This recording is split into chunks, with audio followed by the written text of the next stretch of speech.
Cold War Hungary Presentation by Atharva and Max.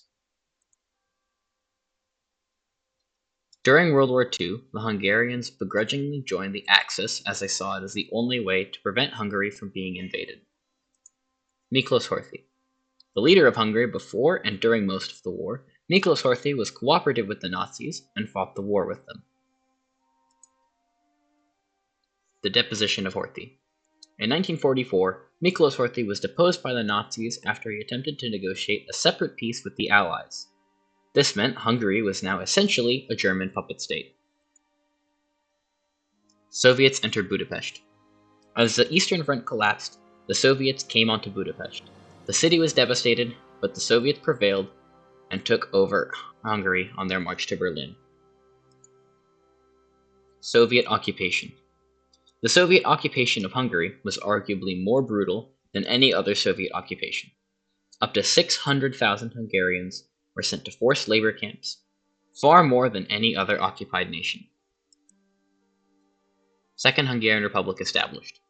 During the occupation, the Second Hungarian Republic was established by the Soviets and elections were held. Communists lose election.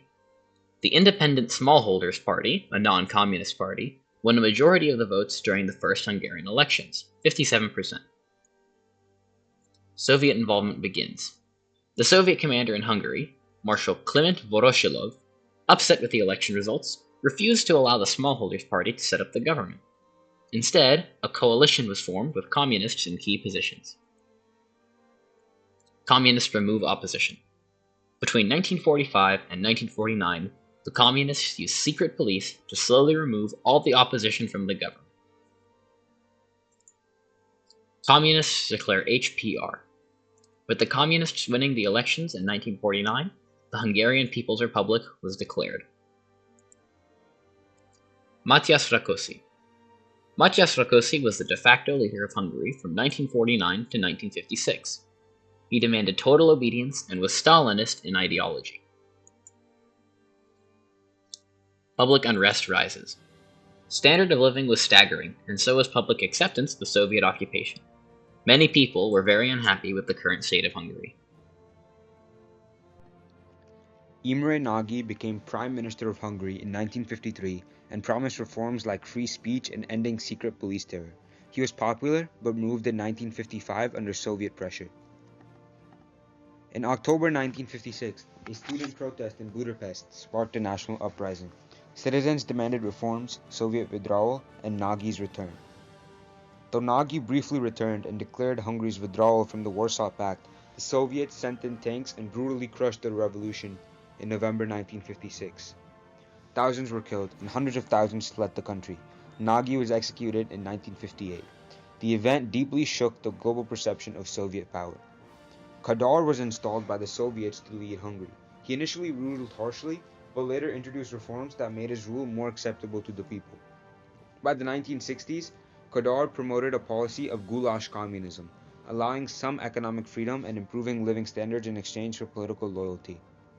Western music, clothing, and films entered Hungary as well, creating a freer cultural climate than other Eastern Bloc countries. In 1968, the new economic mechanism was introduced, blending market practices with state planning. It improved the economy but was later scaled back. By the late 1980s, as the Soviet Union weakened, Kadar was seen as outdated. He was removed in 1988, signaling the beginning of major political change. Karli Gross succeeded Kadar and tried to balance reform with communist control. However, his leadership couldn't stop the tide of democratic change. As communism declined across Eastern Europe, opposition parties in Hungary gained support. Protests and reform movements grew stronger. In 1989, Hungary opened its border with Austria, allowing East Germans to escape to the west. This event helped spark the collapse of the Berlin Wall. On October 23, 1989, Hungary became a democratic republic, exactly 33 years after the 1956 revolution. In 1990, Hungary held its first free election in decades. The Communist Party was defeated, marking a peaceful transition in democracy. Finally, in 1991, the last Soviet troops left Hungary. This marked the end of an era and Hungary's full independence from Soviet control. Hungary's Cold War story is one of resilience, rising from Nazi control to Soviet oppression, from crushed revolution to peaceful democracy. Today, it stands as a symbol of how, even in the shadow of superpowers, a nation can reclaim its freedom.